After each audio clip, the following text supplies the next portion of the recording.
నమస్తే, welcome to my channel జ్యోతిషలయలు. గత వీడియోలో ఆ, మన జాతక చక్రంలో గల ఒక్కొక్క భావము గురించి నేను ముఖ్యమైన విషయాలు తెలుపుతూ వచ్చాను. ఆ, లగ్నభావము అంటే జన్మలగ్నము అంటే ఫిజికల్ బాడీని తెలియజేస్తుంది, భౌతిక శరీరాన్ని. అదేవిధంగా ద్వితీయ స్థానము ధనము అంటే ఫైనాన్సు, స్పీచ్ అంటే వాక్చాతుర్యము, మాటలు, దీనికి సంబంధించిన విషయాలు. ఫ్యామిలీ అంటే కుటుంబ స్థానం అంటారు, ధనవాక్ కుటుంబ స్థానం అని ఈ రెండో స్థానానికి పేరు. సో ఈ రెండో స్థానాన్ని ఆశ్రయించి ఇప్పుడు చెప్పిన విషయాలు ఆధారపడి ఉంటాయి.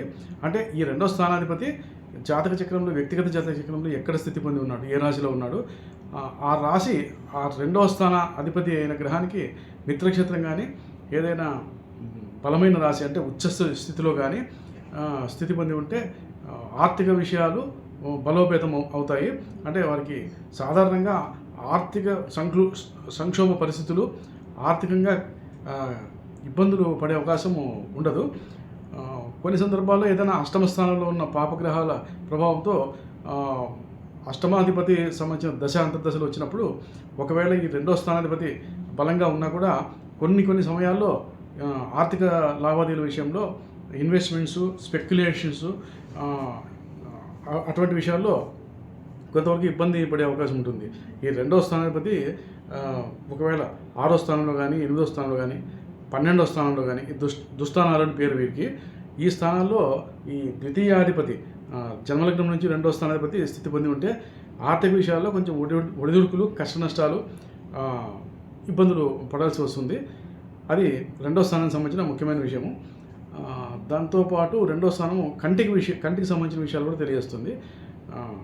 ఐసైట్, దృష్టి లోపాలు, లేదంటే కంటికి వచ్చే వ్యాధులు, దీనికి సంబంధించిన విషయాలు కూడా రెండో స్థానాన్ని ఆశ్రయించి ఉంటాయి. రెండో స్థానము నేత్రకారకుడైన సూర్యుడు, రవిగ్రహాన్ని బట్టి ఈ నేత్రానికి సంబంధించిన విషయాలు, కంటి ఆరోగ్యానికి సంబంధించిన విషయాలు ఆధారపడి ఉంటాయి.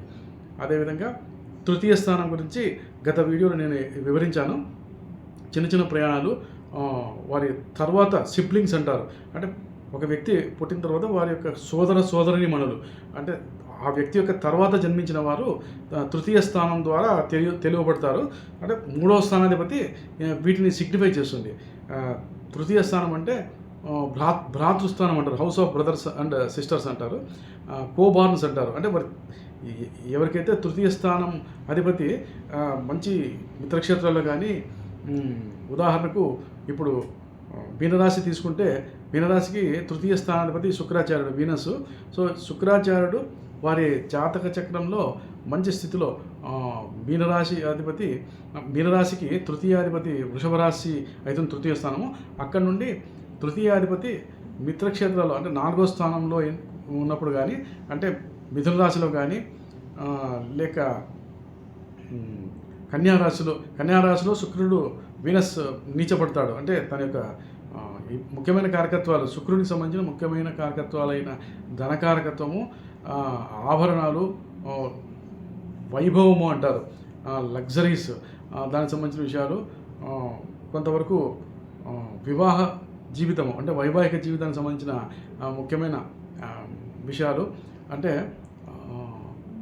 భార్యాభర్తల మధ్య గల సఖ్యత అంటారు. ఇటువంటి విషయాలు, వైవాహిక జీవితం ఆనందంగా గడవడానికి కావాల్సిన విషయాలకు శుక్రుడు ఆధిపత్యం వహిస్తాడు, వీనస్ అంటారు. ఈ శుక్రాచార్యుడు కూడా కన్యారాశిలో నీచపడి, అందులోనూ అక్కడ ఏ వ్యక్తి అయినా జన్మించిన సమయంలో అతని జన్మలగ్నం నుండి కన్యా రాశిలో శుక్రాచార్యుడు స్థితి పొంది ఉన్నప్పుడు, దాంతోపాటు ఏ కేతు గ్రహంతో కలిసినా, లేక ఏదైనా శని గ్రహం కానీ, శని, అంగారకుడు, ఈ గ్రహాలతో, సూర్యుడు, ఇటువంటి గ్రహాలతో వీక్షించబడినా కూడా ఈ తృతీయాధిపతి అయిన శుక్రాచార్యుడు, మీనలగ్నానికి తృతీయాధిపతి శుక్రాచార్యుడు, ఈ శుక్రగ్రహము కన్యారాశిలో స్థితి పొంది ఉన్నప్పుడు ఈ అశుభ గ్రహాలు, సహజ పాప గ్రహాలైన అంగారుడు, సూర్యుడు, శని, వీటి దృష్టిలో పడినా, లేకుంటే రాహుగా కేతు గ్రహంతో కలిసి ఉన్న సఖ్యత లోపిస్తుంది. వైవాహిక జీవితంలో చాలా ఇబ్బందులు వారు అనుభవించాల్సి వస్తుంది. అంటే అదే సమయంలో సప్తమ స్థానం 7వ స్థానంలో కూడా ఏదైనా పాపగ్రహాలు ఉన్నప్పుడు వివాహ విచ్ఛిన్నము, భార్యాభర్తలు సపరేట్ కావడము, విడిపోవడము ఇటువంటి సంభవిస్తూ ఉంటాయి. ఇది జన్మలగ్నం నుండి జనరల్గా ద్వితీయ స్థానము కళత్ర స్థానము సంబంధించిన కళత్ర కారకుడైన శుక్రాచార్యుడు ఇచ్చే ఫలితాలు. అదేవిధంగా 3వ స్థానము, 2వ స్థానాన్ని ధనస్థానం అని కూడా అంటారు. అంటే స్వార్జితము, ఫైనాన్స్ అంటారు. ఏ విధమైన ఆర్జన కలిగి ఉంటారో, ధనార్జన, లైవ్లీహుడ్ అంటే జీవనోపాధి కోసం ఏ విధమైన కారకత్వాలు అంటే ఎటువంటి వృత్తి ఉద్యోగాలు చేపట్టడం ద్వారా వారు వ్యక్తిగత ఆదాయం కలిగి ఉంటారు అనే విషయము ధనస్థానాన్ని బట్టి ఆధారపడి ఉంటుంది. ఒక సందర్భంలో కొన్ని సందర్భాల్లో ధనస్థానాధిపతి లాభస్థానాధిపతి ధనస్థానంలోనూ కలిసి ఉంటే వారికి విపరీతమైన ధనయోగాలు ఏర్పడుతూ ఉంటాయి. దాంతోపాటు లగ్నాధిపతి కూడా చాలా ముఖ్యము. లగ్నాధిపతి పరిస్థితి కూడా పరిశీలించాల్సి ఉంటుంది. లగ్నాధిపతి చాలా డీసెంట్ హౌసెస్ అంటారు. అంటే లగ్నాధిపతి 4వ స్థానంలో కానీ 2వ స్థానంలో కానీ ఒకవేళ 5వ స్థానము 7వ స్థానము కేంద్ర కోణాలు అంటారు. 5, 9 1, 5, 9 కోణాలు 7, 4, 10వ స్థానం ఇవి కేంద్ర స్థానాలు అంటారు. కొన్ని సందర్భాల్లో లాభస్థానం 11వ స్థానంలో స్థితి పొందినా కూడా ఫైనాన్స్ సంబంధించి మంచి ఫలితాలు అందుకోగలుగుతారు. ఇది దీంతోపాటు తృతీయ స్థానము అంటే ఇందాక చెప్పాను సిబ్లింగ్స్, వారి యొక్క అన్నదమ్ములు అక్కచెల్లెలకు సంబంధించిన విషయాలు, తర్వాత పుట్టిన వాళ్ళు, వారికన్నా అగ్రజులు అంటారు. ఏ వ్యక్తికైనా వారి జన్మలగ్నం నుండి 11వ స్థానము వారికన్నా ముందు పుట్టిన వాళ్ళు అంటే అగ్రజులు అంటారు. అంటే అక్కలు కానీ అన్నలు కానీ వాటి గురించి వాటికి సంబంధించిన విషయాలు కూడా ఈ 11వ స్థానం తెలియజేస్తుంది మనకు. అదేవిధంగా తృతీయ స్థానము గ్రాహక శక్తి, వినికిడి శక్తి, చెవులకు సంబంధించిన విషయాలు, ఇవన్నీ తృతీయ స్థానం మీద ఆధారపడి ఉంటాయి. వాటితో పాటు ఎటువంటి ఆహారం వారికి లభ్యమవుతుంది, ఎటువంటి ఆహారం అంటే భోజన సౌఖ్యం కలిగి ఉంటారా లేదా. కొన్ని సందర్భాల్లో ఆ తృతీయ స్థానాధిపతి మంచి యోగకారక స్థితిలో ఉన్న తృతీయ స్థానంలో ఏదైనా 3వ స్థానంలో లగ్నం నుండి మంచి బలమైన శుభగ్రహాలు ఉన్నా కూడా అడవిలో ఉన్నా కూడా వారికి పంచపక్ష పర్వణాలు కలిగిన భోజన వసతి కలిగే అవకాశం ఉంటుంది. ఆ విధంగా ఉంటుంది. ఒకవేళ తృతీయ స్థానంలో సరైన గ్రహాలు ఏదైనా పాపగ్రహాలు స్థితి పొంది ఉన్నప్పుడు వారు భోజన సౌఖ్యం అంటారు.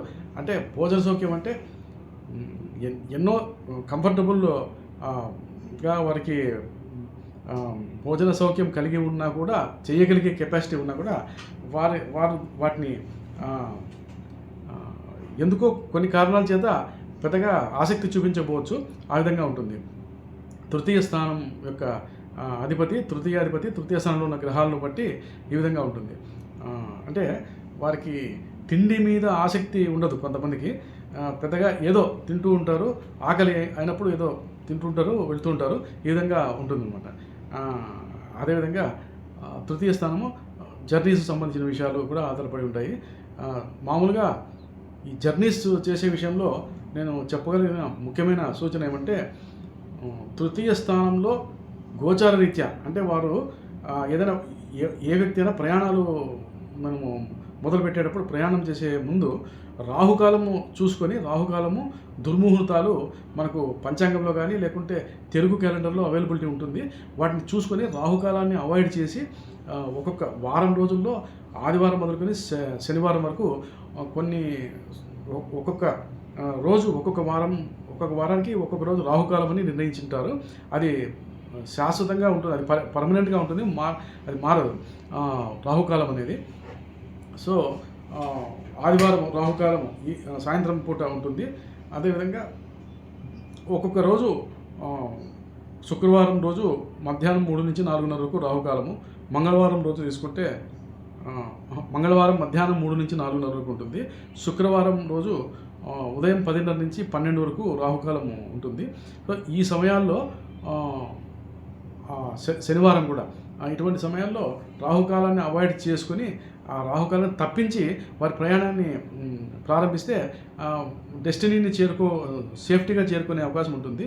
లేకపోతే వారు అనుకున్న విధంగా కాకుండా ఏదో వాహనంలో వెళుతుండగా మరమ్మతులు అంటే వాహనం ఏదైనా చెడిపోవడం కానీ, ఏదైనా సమస్యలు రావడం కానీ, లేకుంటే అనుకోకుండా ఏదైనా చిన్న చిన్న యాక్సిడెంట్స్, అంటే మనము వాహనంలో మనం వెళ్తున్నప్పుడు సరైన మార్గంలో సరిగా మంచి డ్రైవర్ను పెట్టుకొని వెళ్తూ ఉంటాము, లేదా మనం స్వయంగా అయినా కూడా మంచి డ్రైవింగ్ స్కిల్స్ కలిగి ఉంటాము, వెళ్తూ ఉంటాము దూర ప్రయాణాలు చేసినప్పుడు.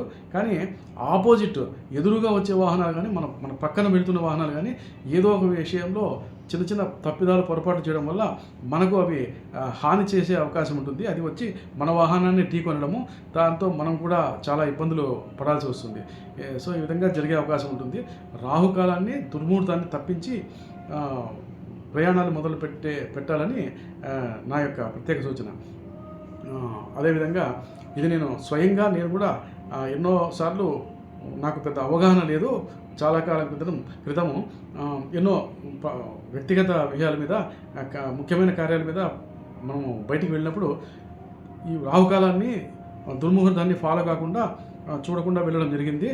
అనుకున్న కార్యక్రమాలు సఫలం కావు, డిస్టర్బెన్సెస్, విఘ్నాలు కావడం, కార్యవిఘ్నము, ఏదో విధంగా ఇబ్బంది పడే పరిస్థితులు ఎదురవుతుంటాయి. ఇది ప్రత్యేక సూచన.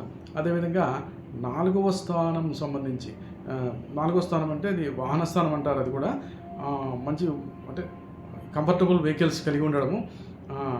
4వ స్థానంలో ఉన్న గ్రహాన్ని బట్టి, 4వ స్థానంలో ఏదైనా చంద్రుడు కానీ, శుక్రుడు కానీ, లేదా ఇతర గురుగ్రహం, బుధగ్రహం విధంగా శుభగ్రహాలు ఏదైనా స్థితి పొంది ఉంటే సాధారణంగా జర్నీస్ కంఫర్టబుల్గానే ఉంటాయి. ఒకవేళ 4వ స్థానంలో ఏదైనా శని రాహులు, కుజ శని, ఇది చాలా ముఖ్యమైన విషయము, కొంతవరకు గుర్తుపెట్టుకుంటే మంచిది. 4వ స్థానంలో ఏ వ్యక్తికైనా జన్మలగ్నం నుండి కుజ శని గ్రహాలు కానీ, కుజ రాహు గ్రహాలు కానీ, శని రాహు గ్రహాలు కానీ, లేకుంటే రవి శని గ్రహాలు, లేదా రవి రాహు గ్రహాలు, రవి కేతులు, ఇటువంటి చంద్ర రాహువులు, ఇటువంటి కాంబినేషన్స్ ఉన్నప్పుడు ప్రయాణాలు చాలా ఆచితూచి మంచి రోజు చూసుకొని, మంచి టైం చూసుకొని వెళ్ళవలసిందిగా నా విజ్ఞప్తి. ఎంతోమంది నాకు తెలిసిన వాళ్ళు, బంధుమిత్రుల్లో ఈ విధంగా ఎటువంటి ప్రికాషన్స్ తీసుకోకుండా ఏదో పని ఇంపార్టెంట్ అని చెప్పి వారి వర్క్ ఓరియంటెడ్ అంటారు. అంటే మనం ఏదో ఒక టైంలో బయలుదేరినా మనం డెస్టినీ చేరుకోవడం ముఖ్యము. మనం అనుకున్న కార్యక్రమాలు అనుకున్న టైంలో మనం ముగించాలని ఏదో తొందరపాటులో బయలుదేరుతూ ఉంటారు. ఇవి కొంతమంది ఓవర్లుక్ చేస్తారు. ఓవర్లుక్ అంటే పెద్దగా పట్టించుకోరు. ఏ సమయంలో బయలుదేరుతున్నామో ఆ వేళ సమయము అనేది చూసుకోకుండా ఏదో అర్ధరాత్రి 12 గంటలకు, లేదంటే ఏదో సమయంలో వారు జర్నీలు చేయడం జరుగుతుంది. ఈ జర్నీల్లో ఇటువంటి కొన్ని ముఖ్యమైన విషయాలు, అంటే మంచి రోజు చూసుకొని, ఈ రాహుకాలము, దుర్ముహూర్తాలు చూసుకొని, ఒకవేళ అష్టమి రోజు కానీ, ఇటువంటి కొన్ని తిథులు కూడా ఇబ్బంది పెడుతూ ఉంటాయి. అష్టమి, నవమి తిథులు కానీ, లేకుంటే ఏకాదశి, ద్వాదశి కూడా కొంత ఇబ్బంది పెడుతుంది. చతుర్దశి అంటే అమావాస్యకు ముందున్న చతుర్దశి రోజు, ఆ రోజు కూడా కొంచెం ఇబ్బంది పడతారు. అమావాస్యతో పాటు చతుర్దశి రోజు కూడా ప్రయాణం చేయడం ద్వారా చాలా ఇబ్బంది ఫేస్ చేయాల్సి వస్తుంది. ఈ విధంగా ఉంటుంది వాహనాల ప్రయాణాలకు సంబంధించి. ఇక్కడ ముఖ్యమైనది ఏమంటే, మన వాహనం మనం సరైన కండిషన్లో పెట్టుకున్నా కూడా ఎదుటి వచ్చే వాహనాలు యొక్క వాటికి సంబంధించిన జాగ్రత్తలు మనం తీసుకోలేము. సో మనం బయలుదేరిన సమయము దాన్ని బట్టి అది ఆధారపడి ఉంటుంది. దాంతోపాటు మన వ్యక్తిగత జాతచక్రంలో ముఖ్యంగా జన్మలగ్నాన్ని అనుసరించి, జన్మలగ్నం నుంచి మనకు 3, 4 స్థానాల్లో ఏదైనా శుభగ్రహాలు కానీ, ఒకవేళ పాపగ్రహము రాహువు కానీ, కేతువు కానీ, లేక శని రాహువులు, ఇందాక చెప్పినట్టు శని రాహువులు, రవి శనులు, కుజ శనులు, ఇటువంటి గ్రహాలు ఈ 3వ స్థానం, 4వ స్థానంలో స్థితి పొంది ఉన్నప్పుడు జన్మలగ్నం నుండి మన జన్మజాతకంలో వాటి మీద ఏదైనా గురుదృష్టి కానీ, బలమైన శుక్రుని యొక్క దృష్టి కానీ కలిగి ఉంటే, దాంతోపాటు ఏదైనా బలమైన చంద్రుడు, వీరి యొక్క దృష్టి కలిగి ఉండడం ద్వారా ప్రయాణాల్లో ప్రమాదాలు త్రుటిలో తప్పిపోతూ ఉంటాయి. అంటే ఒకవేళ ప్రమాదం జరిగినా కూడా పెద్దగా హాని జరగదు, ఏదో చిన్న దెబ్బలతో కానీ, చిన్న గాయాలతో బయటపడడం జరుగుతూ ఉంటుంది. అది ప్రయాణాన్ని డిస్టర్బ్ చేసి మనం అనుకున్న కార్యక్రమాన్ని భంగం చేసేంతటి వరకు పోదు. ఈ విధంగా శుభగ్రహాలు మనకు తోడ్పడుతూ ఉంటాయి. శుభగ్రహాల వీక్షణ చాలా ముఖ్యమైనది. ఈ విధంగా 4వ స్థానానికి సంబంధించిన విషయాలు. దాంతోపాటు మన బాల్యము చిన్న చిన్న వయసులో ఉన్నప్పుడు మనము 14-15 సంవత్సరాల వరకు మన యొక్క బాల్యం ఏ విధంగా గడిచింది, అంటే మనము మన యొక్క తల్లిదండ్రులు, తాత ముత్తాతలు లేక అమ్మమ్మలు, నాన్నమ్మలు, ఈ విధంగా వీరితో కూడా మనము మన జీవితాన్ని పంచుకునే అవకాశము కలిగి ఉండాలంటే మన బాల్యంలో చంద్రగ్రహము చాలా ముఖ్యము. చంద్రుడు చాలా కన్వీనియంట్ పొజిషన్లో వృషభ రాశిలో కానీ, మీనరాశిలో కానీ, కర్కాటక రాశిలో కానీ, లేక కర్కాటక సింహరాశిలో కానీ, లేకుంటే చంద్రుడు ధనుసు రాశిలో కానీ, ఈ రాశిలో చంద్రుడు స్థితి పొందినప్పుడు, చంద్రదశ అంతర్దశలు వచ్చినప్పుడు కానీ జనరల్గా వాళ్ళకు బాల్యంలో ఎంతో ఎంతోమంది బంధువర్గ బలము కలిగి ఉంటారు. అంటే ఇటు తల్లిదండ్రులు తల్లి వైపు కానీ తండ్రి వైపు కానీ చాలామంది బంధువుల యొక్క ఆదరాభిమానాలు చూరుకుంటారు. బాల్యం చాలా ఆహ్లాదకరంగా గడుస్తుంది, ఒక 15-16 సంవత్సరాల వరకు ఆ విధంగా ఉంటుంది. ఈ చతుర్థ స్థానము చంద్రుడిచ్చే ఫలితాలను బట్టి ఇది ఆధారపడి ఉంటుంది. అదేవిధంగా తృతీయ స్థానానికి షష్ఠ స్థానం, 6వ స్థానం అంటారు. 6వ స్థానానికి ఒక కోరిలేషన్ ఉంది, సారూప్యత. అంటే ఇన్సూరెన్స్ అంటారు. అంటే బీమా, జీవిత బీమా కానీ, ఆరోగ్య బీమా కానీ, వాహన బీమా కానీ, ఇవి కూడా చాలా ముఖ్యమైన విషయాలు. నేను చెప్పదగిన ముఖ్యమైన విషయం ఏమంటే, వాహన బీమా కానీ, జీవిత బీమా కానీ, ఈ ఏ విధమైన ఇన్సూరెన్స్ అనేది ఇప్పుడున్న రోజుల్లో చాలా మ్యాండేటరీ, అంటే ముఖ్యమైన విషయం అది. తప్పనిసరిగా ఇన్సూరెన్స్ సంబంధించి ఏదైనా ఒక పాలసీ కలిగి ఉండడము చాలా ముఖ్యమైన విషయంగా నేను తెలియజేస్తున్నాను. ఎందుకంటే యాక్సిడెంట్స్ అని, ఏదైనా ఆరోగ్య భంగము అంటారు, సడన్గా ఏదైనా డిసీజెస్, వ్యాధులకు గురి కావడము, అకస్మాత్తుగా ఏదైనా సంఘటనలు జరుగుతూ ఉంటాయి. ఇటువంటి సందర్భాల్లో మనకు సమయానికి చేతిలో డబ్బు ఉండకపోవచ్చు, లేక కొంత డబ్బు సర్దుబాటు చేసినా కూడా అది మన అవసరాలకు అప్పుడు జరిగే ఏదైనా దుర్ఘటనలు జరిగినప్పుడు ఆ దుర్ఘటనల నుంచి బయటపడడానికి, ఆరోగ్య భంగం కావచ్చు, యాక్సిడెంట్ జరిగి ఇంకేదైనా సీరియస్ ఇంజురీస్ కావచ్చు, ఇంజురీస్ అంటే గాయపడడం కానీ, అవయవాలను కోల్పోవడం కానీ జరగచ్చు. ఇటువంటి సందర్భాల్లో మన వద్ద ఉన్న డబ్బు దాని నుంచి బయటపడడానికి ఏదైనా మెడికల్ ట్రీట్మెంట్ కానీ ఉపయోగపడేంత డబ్బు మన దగ్గర ఉండకపోవచ్చు. అటువంటి సందర్భాల్లో ఈ ఇన్సూరెన్స్ అనేది చాలా ముఖ్యంగా మనం సపోర్ట్ చేస్తుంది. సరైన టయానికి ఇయర్లీ కానీ, సంవత్సరం అంటే ప్రతి సంవత్సరం కానీ, క్వార్టర్లీ కానీ, హాఫ్ ఇయర్లీ కానీ, అంటే ప్రతి ఒక సంవత్సరంలో రెండు మార్లు కానీ, ఒక సంవత్సరానికి 4 మార్లు కానీ, ట్రైమంత్లీ పాలసీ అంటారు. ఈ విధంగా ఏదో ఇన్సూరెన్స్ పాలసీ కలిగి ఉండడము చాలా ముఖ్యమైన విషయంగా నేను తెలియజేస్తున్నాను. ఎందుకంటే ఇప్పుడున్న దేశకాల పరిస్థితుల్లో ఇన్సూరెన్స్ అనేది చాలా ముఖ్య పాత్ర వహిస్తుంది. చాలామంది మనకు ముఖ్యంగా అంటే మధ్య వయసులో ఉన్నవారు కూడా దాని గురించి పెద్దగా ఆలోచించరు. అంటే ఒక 40-45 సంవత్సరాల వరకు వయసు ఉన్నా కూడా, వివాహం అయిన తర్వాత కూడా 50 సంవత్సరాల వయసు వరకు ఇది ఏముంది, మనం ఇంకా అంత వృద్ధాప్యంలో లేము కదా, ఆరోగ్య భంగాలు అవి జరిగినప్పుడు దానికి సంబంధించి అప్పుడు ఏదో ప్రయత్నం చేస్తాంలే అనుకొని ఈ ఇన్సూరెన్స్ వైపు కొంతవరకు మొగ్గు చూపరు కొంతమంది. లేదు, కొంతమంది అనుభవపూర్వకంగా తెలిసినప్పుడు వారి బంధుమిత్రుల్లో కానీ ఎవరికైనా కానీ ఈ విధంగా యాక్సిడెంట్స్ జరగడము, ఏదో క్యాన్సర్స్ రావడము, లేకుంటే ఏదైనా అనూహ్యమైన వ్యాధులతో తీవ్రంగా బాధపడము, ఇటువంటి సందర్భాలు ఎదురైనప్పుడు వీరు వారి అనుభవంలో జరిగినప్పుడు ఇన్సూరెన్స్ పాలసీలు తీసుకోవడం జరుగుతుంది. తద్వారా వారు ఏదైనా ఇబ్బందికరమైన పరిస్థితులు ఏర్పడినప్పుడు ఇన్సూరెన్స్ పాలసీలు ఉండడం ద్వారా వారు ఆ ఇబ్బందుల నుండి బయటపడుతూ ఉంటారు. ఇది ఒక ముఖ్యమైన విషయం. 6వ స్థానము ఈ ఇన్సూరెన్స్ ద్వారా మనం లబ్ధి పొందడము, ఇన్సూరెన్స్కు డబ్బు కట్టడం ద్వారా ఒకానొక సమయంలో మనకి ఏదైనా అనానుకూలతలు, ఇబ్బందులు కలిగినప్పుడు ఆ డబ్బు మనకి చేతికి అందడం ద్వారా సమయానికి ఆ ఉపద్రవం నుండి బయటపడడం జరుగుతుంది. ఇది 6వ స్థానం. అంటే ఇన్సూరెన్స్ సంబంధించిన విషయాలు ఎల్ఐసి అంటారు, లైఫ్ ఇన్సూరెన్స్ కానీ, లేకుంటే హెల్త్ ఇన్సూరెన్స్, ఆరోగ్య బీమా కానీ, ఇంకా ఏదైనా వాహన బీమా, వెహికల్స్ ఏదైనా కొత్తగా వెహికల్ తీసుకుంటారు, లేదా పాత వెహికల్స్ అయినా కూడా ఏదైనా కానీ దానికి నిర్దిష్టంగా ఖచ్చితంగా బీమా ఏదో ఒక కంపెనీ బీమా కలిగి ఉండడం, ప్రభుత్వ సంస్థ కావచ్చు, ప్రైవేట్ బీమా సంస్థ కానీ. ఇప్పుడు ఉదాహరణకు బజాజ్ అలయన్స్ అని ఇంకా చాలా ఉన్నాయి, రిలయన్స్ కానీ, ఐసిఐసిఐ కంపెనీ, లంబార్డ్ అని, ఈ విధంగా ఎన్నో ఇన్సూరెన్స్ కంపెనీలు మనకు పాలసీలు ఆఫర్ చేస్తుంటాయి. వీటి ద్వారా మనం ఏదో ఒక కంపెనీలో జెన్యూన్ కంపెనీ మంచి పాలసీ ఒకటి తీసుకొని ఫ్యామిలీ పరంగా హెల్త్ పాలసీ కూడా ఒకటి కలిగి ఉండడం మంచిది. దాంతోపాటు ఏదైనా వాహనాలు కలిగి ఉంటే 4 వీలర్స్ ఇటువంటివి వాహన పాలసీ కూడా ఒకటి తీసుకోవడం ఉత్తమమైన పని. దాంతోపాటు లైఫ్ ఇన్సూరెన్స్ అంటారు, జీవిత బీమా కూడా ఏదైనా అసంఘటిత అంటే అసంఘటిత కార్మికులు అంటారు. అంటే ఎటువంటి గ్యారంటీ, ఇప్పుడు ప్రభుత్వ ఉద్యోగులు కాకుండా చాలామంది ఏదో ఒక సంస్థలో ఉద్యోగాలు చేస్తూ ఉంటారు, లేదంటే వ్యాపారాలు కూడా సొంతంగా నిర్వహిస్తూ ఉంటారు. వారికి ఏదైనా ఇటువంటి విపత్తులు సంభవించినప్పుడు ఈ లైఫ్ ఇన్సూరెన్స్ కలిగి ఉండడం, ఒక ప్రమాదంలో సపోజ్ ఏదైనా అగ్ని ప్రమాదం కానీ, ఎలక్ట్రిక్ పవర్ అంటారు, ఏదైనా ఎలక్ట్రిక్ షాక్ గురి కావడం ద్వారా కానీ, పాము కాటు గురి కావడం ద్వారా కానీ, ఇంకేదైనా వివిధ రకాలుగా ఉంటాయి.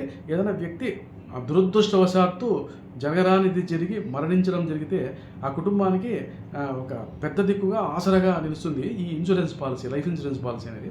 సో ఇది కూడా ముఖ్యమైనది. చాలా వరకు ఒక వయసు 40-45 సంవత్సరాలు దాటిన వ్యక్తులు, అది స్త్రీలు కానీ పురుషులు కానీ, వారి ఫ్యామిలీ పరంగా ఒక టర్మ్ పాలసీ తీసుకోవడం కూడా చాలా ముఖ్యమైనది. టర్మ్ పాలసీ కూడా ఎన్నో మనకు ఉపద్రవాల నుంచి అది పడే అవకాశం ఉంటుంది. ఇది 6వ స్థానాన్ని ఆశ్రయించి ఈ ఇన్సూరెన్సులు మృతధనము అంటారు. అంటే ఒక వ్యక్తి చనిపోవడం ద్వారా ఏదైనా మనకు దానికి సంబంధించిన సపోర్టు దొరకడం అనమాట. ఇది ఇన్సూరెన్స్ సంబంధించిన విషయాలు. 6వ స్థానంలో ఇంకా చాలా విషయాలు నిక్షిప్తమై ఉంటాయి. శత్రు, రోగ, రుణ అనే స్థానం అని కూడా అంటారు దీన్ని. సో 6వ స్థానం సర్వీస్ని కూడా తెలియజేస్తుంది. అంటే మనం ఏ విధమైన సేవలు చేస్తాము. 10వ స్థానము జాతక చక్రంలో జన్మలగ్నం నుండి 10వ స్థానము మన వృత్తి ఉద్యోగాలను తెలియజేస్తుంది. అదేవిధంగా ఈ 6వ స్థానము ఏ విధమైన సర్వీస్ చేస్తారు. 6వ స్థానంలో స్థితి పొందిన గ్రహము 6వ స్థానాధిపతి ఏ రాశిలో ఏ గ్రహంతో కలిసి ఉన్నాడు. వీటిని బట్టి మనం ఎటువంటి సర్వీసు చేయగలుగుతాము. అంటే ప్రభుత్వ సర్వీసా, లేకుంటే ప్రైవేట్ సంస్థలో ఏదైనా ఉపాధి పొందడమా, లేకుంటే ఏదైనా సొంత వ్యాపారాలు చేయడమా, స్వయం ఉపాధి అంటారు, ఇటువంటివి కలిగి ఉంటామని ఈ విషయాలు 6వ స్థానంలో కూడా కొన్ని విషయాలు ఆధారపడి ఉంటాయి. 6వ స్థానంలో ఉన్న గ్రహాన్ని బట్టి. ఇవి 6వ స్థానం సంబంధించిన విషయాలు. ఇక పంచమ స్థానం అంటారు. ఇది చాలా ముఖ్యమైన పూర్వపుణ్య స్థానము. ఎన్నో జన్మల పూర్వపుణ్యము కలిగి ఉంటే ఈ పంచమ స్థానంలో మన జాతక చక్రంలో బృహస్పతి కానీ, శుక్రాచార్యుడు కానీ, శుక్రుడు కానీ, లేదా బుధగ్రహం కానీ, ఏదైనా ఒక గ్రహం, శుభగ్రహాలు ఉచ్చస్థితిలో కానీ, మన 5వ స్థానంలో, జన్మలగ్నం 5వ స్థానంలో ఉచ్చస్థితిలో కానీ, స్వక్షేత్రంలో కానీ, స్వక్షేత్రం అంటే ఇప్పుడు ఉదాహరణకు మీనలగ్నంలో జన్మించిన వ్యక్తి పంచమాధిపతి 5వ స్థానాధిపతి చంద్రుడు అవుతాడు. సో మీనలగ్నంలో జన్మించిన వారికి, మీనలగ్నంలో జన్మించిన వారికి 5వ స్థానాధిపతి అయిన చంద్రుడు 5వ స్థానంలో స్థితి పొంది ఉంటాడు వారి యొక్క జన్మించిన సమయంలో. సో పంచమాధిపతి పంచమ స్థానంలో ఉండడు చంద్రుడు. ఏ గ్రహం అయినా కూడా ఆ స్థానాధిపతికి, ఏ స్థానాధిపతి అయితే పంచమ స్థానాధిపతి అదే స్థానంలో స్థితి పొంది ఉంటాడు. ఆ పంచమ స్థానానికి సంబంధించి చాలా అద్భుతమైన శుభ ఫలితాలు పొందగలుగుతారు. అంటే పూర్వపుణ్యము వారికి కలిగి ఉన్నారని అర్థము. దైవానుగ్రహము, దైవబలము తోడ్పడుతుంది.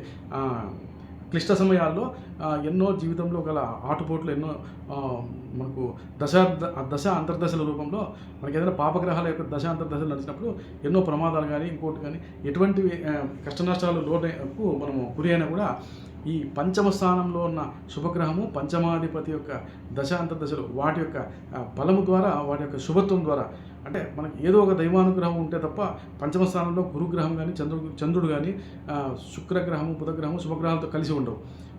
దీన్ని బట్టి మనం తెలుస్తుంది పూర్వపుణ్యం, మనం అంతో ఇంతో పూర్వపుణ్యం చేశాము, మన ప్రమేయం ఉన్నా లేకున్నా కూడా ఏదైనా ఉపద్రవాల నుండి బయటపడే అవకాశాలు కలిగి ఉంటాయని. ఈ పంచమ స్థానంలో ఉన్న గ్రహము, పంచమాధిపతి ఏ గ్రహంతో కలిసి ఉన్నాడు.